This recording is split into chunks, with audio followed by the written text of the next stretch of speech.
இன்று மார்ச் மாதம் 13ஆம் திகதி. நேற்று ஒரு முக்கிய கைது நடந்திருக்கிறது. சின்னதாக ஒரு ஊழல் மாதிரி, சின்னதாக ஒரு ஊழல் அல்ல இது.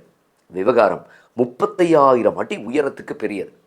மஹிந்த ராஜபக்ச குடும்பத்தினுடைய மிக நெருங்கிய சகாவும் ஸ்ரீலங்கன் ஏர்லைன்ஸின் முன்னாள் நிறைவேற்று அதிகாரியுமான கபில சந்திரசேன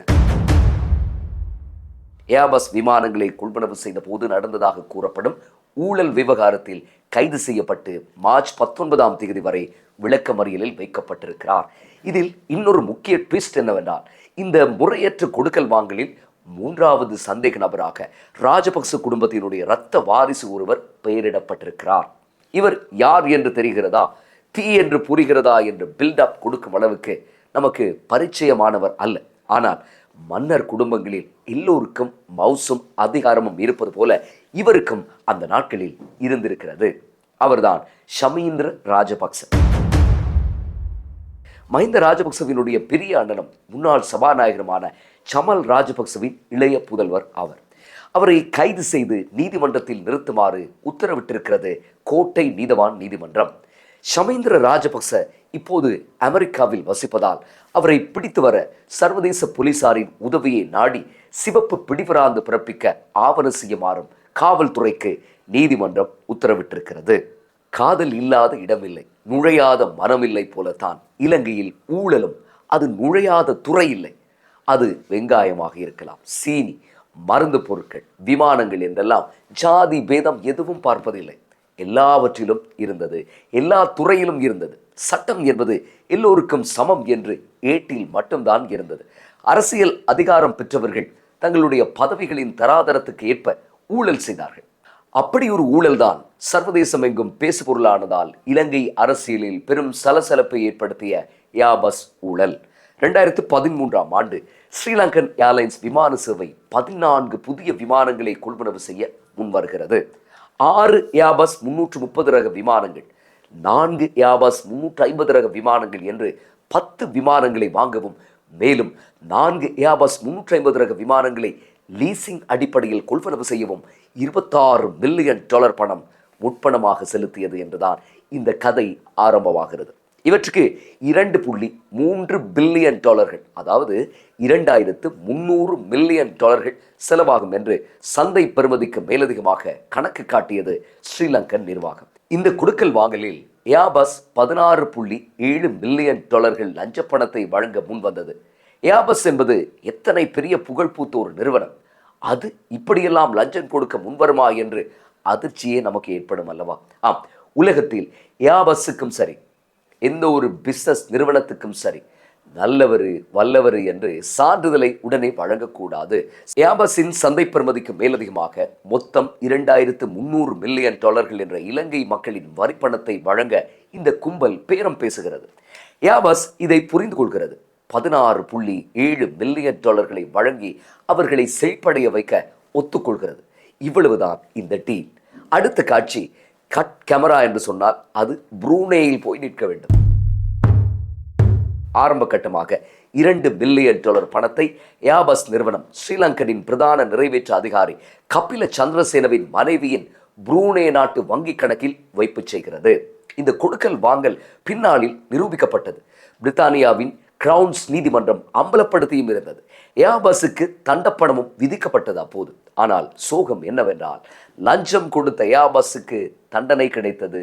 லஞ்சம் வாங்கியவர்களுக்கு, பொதுமக்கள் பணத்தை ஊழல் செய்தவர்களுக்கு எதிராக 6-7 வருடங்களாக ஒரு நடவடிக்கையும் எடுக்கப்படவில்லை. இப்போதுதான் நீதி தேவதை தாமதமாக கண் விழித்திருக்கிறது. சரி, ஏர்பஸ் வழங்கிய லஞ்ச பணம், அந்த $2 மில்லியன் என்ன நடந்தது? இந்த பணம் பின்னர் கபில சந்திரசேனவினுடைய சிங்கப்பூர் அக்கவுண்ட்டுக்கு மாற்றப்பட்டு பல்வேறு தரப்பினர் வழியாக சில நபர்களினுடைய அக்கவுண்ட்டுகளுக்கு போய் சேர்ந்ததாக விசாரணைகளின் மூலம் தெரிய வந்தது. இதில் $1,60,000 பணம் 2023ஆம் ஆண்டு ஸ்ரீலங்கனினுடைய நிர்வாக பிரிவில் இருந்த சமல் ராஜபக்சவின் புதல்வர் ஷமீந்திர ராஜபக்சவினுடைய அக்கவுண்டிலும் வைப்பு செய்யப்பட்டதாக கண்டறியப்பட்டது. ஆனால் இது தொடர்பான விசாரணைகளுக்கு அழைக்கப்பட்ட போதெல்லாம் ஷமீந்திர ராஜபக்ச ஆஜராகவே இல்லை. அமெரிக்காவில் போய் உட்கார்ந்து கொண்டார் அவர். போனவர் தான், இன்னும் திரும்பவே இல்லை. ஆனால் இது பற்றி முழுமையான விசாரணைகள் எதுவும் நடக்கவில்லை. 2015 முதல் 2019 கால ரணில் மைத்ரி அரசு இந்த விமான லீசிங் ஒப்பந்தத்தை நிறுத்தி வைத்தது. இதனால் ரத்து கட்டணமாக மேலும் $115 மில்லியன் செலவு செய்ய நேர்ந்தது. கண் துடைப்புக்காக கபில சந்திரசேனவும் அவரது மனைவியும் 2019 ஆண்டு கைது செய்யப்பட்ட போதிலும் கோட்டாபய ராஜபக்ச ஜனாதிபதியாகிய உடன் அவர்கள் விடுதலை செய்யப்படுகிறார்கள். சட்டமா அதிபர் திணைக்களம் அவர்களுக்கு எதிராக எந்தவித குற்றப்பத்திரிகையும் தாக்கல் செய்யவில்லை. இப்படித்தான் அன்றைய நீதி கட்டமைப்பு இருந்தது. ஏன், அன்றைய லஞ்ச ஊழல் ஒழிப்பு திணைக்களமும் கூட இருந்தது. இதில் இன்னொரு சுவாரஸ்யமான கதையும் இருக்கிறது நான் உங்களுக்கு சொல்வதற்கு. அன்று கபில சந்திரசேனவையும் அவரது மனைவியையும் கைது செய்யுமாறு ஆணையிட்ட கொழும்பு கோட்டை நீதவான் நீதிமன்ற நீதிபதிதான் இன்றைய லஞ்ச ஊழல் ஒழிப்பு ஆணைக்குழுவினுடைய தலைவர் ரங்க திசாநாயக்க. அதர்மம் எவ்வளவுதான் கோலோச்சினாலும், நீதி என்னதான் குற்றுயிரும் கொலையுயிரமாக இருந்தாலும், நேர்மையுடனும் நெஞ்சுரத்துடனும் பணியாற்ற யாராவது ஒரு சில அதிகாரிகள் எப்போதும் இருப்பார்கள். அவர்கள் தம் பணியை எத்தனை கெட்டித்தனமாக செய்ய முயன்றாலும் சுற்றி வர இருக்கும் சிஸ்டம் ஒத்துழைக்காமல் போய்விடும் என்பதற்கு இந்த சம்பவம் மிக நல்ல ஒரு உதாரணம். ஆனால் இதில் ஒரு கவனிக்கத்தக்க விஷயம் இருக்கிறது. அன்று நீதிபதியாக கபில சந்திரசேனவை கைது செய்ய உத்தரவிட்ட ரங்க திசாநாயக்க தான் நேற்று லஞ்ச ஊழல் ஒழிப்பு ஆணைக்குழுவின் தலைவராக கபில சந்திரசேனவை கைது செய்ய ஆணையிட்டிருந்தார். இந்த யாபஸ் கொடுக்கல் வாங்கலில் ஒரு கிளை கதையும் கூட இருக்கிறது. அது ஒரு சோகமான கதை. இந்த கொடுக்கல் வாங்கல் பற்றி கொலம்போ டெலிகிராஃப் இணையதளத்தில் விலாவரியாக எழுதிய முன்னாள் ஸ்ரீலங்கன் விமான சேவையினுடைய எக்ஸிகியூட்டிவ் தரத்தில் இருந்த அதிகாரியான ரஜீவ் ஜெயவீரவின் சடலம் 2020 ஆண்டு ஜனவரி மாதம் 12 சுதந்திர சதுக்கத்தில் கண்டெடுக்கப்பட்டது. அதி உயர் பாதுகாப்பு வலயத்தில் எந்தவித சிசிடிவி தடயங்களுமின்றி அவர் இறந்து போனது பெரும் அதிசயங்களில் ஒன்றாக இன்றும் பேசப்படுகிறது. அப்போது இது ஒரு தற்கொலை என்று கூட சொன்னார்கள். இந்த மரணம் சம்பந்தமாக விசாரணைகள் நடந்ததா என்பது பற்றி எந்தவித தகவலும் தெரியவில்லை. கபில சந்திரசேன ஸ்ரீலங்கனின் பிரதான நிறைவேற்று அதிகாரியாக இருந்தபோது ஸ்ரீலங்கன் ஏர்லைன்ஸின் தலைவராக இருந்தவர் ஷிரந்தி ராஜபக்சவின் சகோதரர் நிஷாந்த விக்ரமசிங்க. ஸ்ரீலங்கனை மாட்டு வண்டியில் ஏற்றியவர்களில் அவரும் ஒருவர். நிஷாந்த விக்ரமசிங்கவின் காலத்தில்தான் ஸ்ரீலங்கன் ஏர்லைன்ஸ் குடும்ப சொத்து போல ஆனது. படு சொகுசு பேர் வழியான நிஷாந்த விக்ரமசிங்கவின் கதைகளை வைத்து திரைப்படம் எடுக்கும் அளவுக்கு எக்கச்சக்கமான கண்டென்ட்ஸ் பொதுவெளி எங்கும் தாராளமாக கொட்டி கிடக்கின்றன. 2014 ஆண்டு ஜனவரி மாதம் 22 சிங்கப்பூருக்கு தன்னுடைய மனைவி மற்றும் அமைச்சர் சரத் அமுனுகவுடன் ஷாப்பிங் சென்றிருந்த நிஷாந்தவுக்கு சிங்கப்பூரிலிருந்து கொழும்பு திரும்ப வேண்டிய பொல்லாத அவசரம் ஏற்படுகிறது. சிங்கப்பூரிலிருந்து கொழும்புக்கு செல்லும் அடுத்த விமானத்துக்கு 1.5 மணித்தியாலங்கள் இருந்தன. உடனே என்ன செய்தார் தெரியுமா? பக்கத்து வீட்டு ஆட்களை கொண்டு வந்து இறக்கிவிட்டு ஆட்டோ கிளம்பும் போது நாம் நம் வீட்டு வாசலில் இருந்து கைத்தட்டி கூப்பிடுவோமே, அதுபோல பக்கத்து நாடான மலேசியாவின் கோலாலம்பூரில் இருந்து கொழும்பு திரும்பிக் கொண்டிருந்த UL 319 விமானத்தை அப்படியே சிங்கப்பூருக்கு வரவழைத்தார்.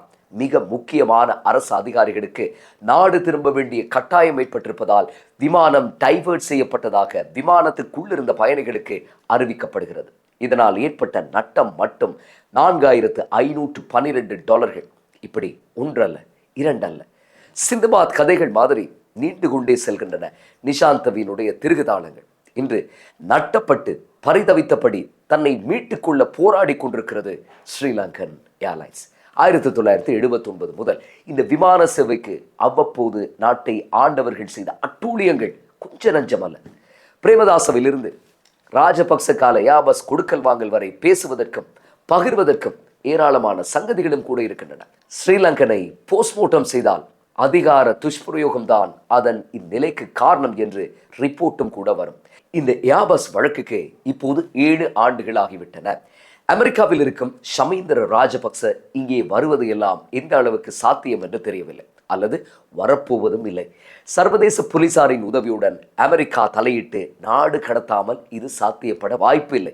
இவர்களுக்கு இலங்கை என்பது எப்படி என்றால் ஒரு விளைநிலம் மாதிரி, சம்பாதிக்க கிடைத்த ஒரு அற்புத சொர்க்கம். மதத்தையும் இனத்தையும் தூண்டி மனிதர்களை பிரித்து ஆட்சி செய்துவிட்டு தமக்கு பாதுகாப்பான சுரங்கம் போல இருக்கும் நாடுகளில் இவர்கள் ஒளிந்து கொள்கிறார்கள். அரசியல் இருப்புக்காக மதத்தையும் இனத்தையும் பாவித்து இலங்கை ஜனநாயக சோசியலிச குடியரசின் சாரை எல்லாம் உறிஞ்சி மொட்டை அடித்து கழுதை மேலேற்றி அனுப்பிவிட்டு அவர்கள் மனைவி, பிள்ளை, குடும்பம் என்று அமெரிக்காவில் சொகுசான வாழ்க்கை ஒன்றுக்கு போய்விட்டார்கள். அவர்களுக்கு இந்த மண்ணை மிதிக்காமல் 20-30 வருடங்கள் அங்கே இருக்க முடியும். ஆனால் இவர்கள் வாழ்வதற்காக, இவர்கள் செய்த பிரம்மாண்ட மோசடிகளுக்காக வரிக்கு மேல் வரி கட்டி கொண்டிருக்கக்கூடிய பொதுமக்களை பற்றி ஜெயவேவா தொண்டனுக்கு எதுவும் தெரியாது. அந்த அளவுக்கு சிந்திக்கவும் தெரியாது அவர்களுக்கு. இவர்களுக்காக இனவாதத்தை பேசி மதங்களை இழிவுபடுத்திய நபர்களுக்கு ஏற்பட்டிருக்கக்கூடிய நிலையை பாருங்கள். இப்போது கலகுடாத்தி ஞானசார தேரருக்கு எதிராக எத்தனை வழக்குகள் இருக்கின்றன என்று எண்ண முடியாத அளவுக்கு வழக்குகள் தொடுக்கப்பட்டிருக்கின்றன.